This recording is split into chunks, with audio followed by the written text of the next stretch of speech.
saute pas toujours. On la croirait de sable.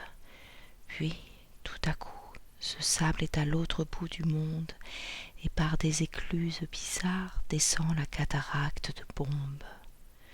En vérité, celui qui ne connaît pas la colère ne sait rien, il ne connaît pas l'immédiat. Puis la colère rencontre la patience levée sur elle-même.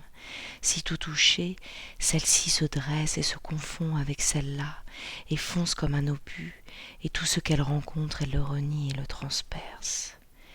Puis, roulant ensemble, elles rencontrent la confiance à la grosse tête et les autres vertus, et la débâcle s'étend sur toutes les zones. La vitesse remplace le poids et fait fi du poids.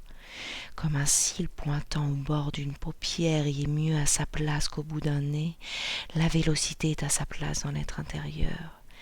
Elle est plus naturelle que dans la patte d'une tortue atteinte de paralysie.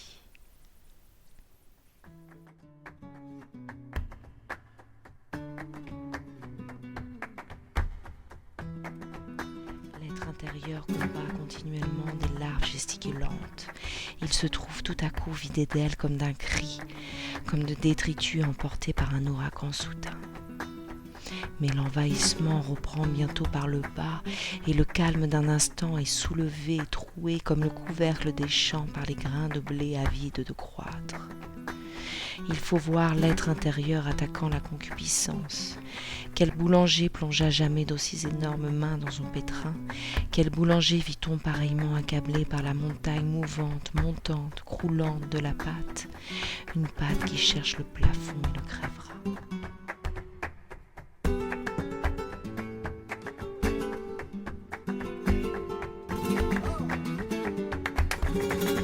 Immédiat.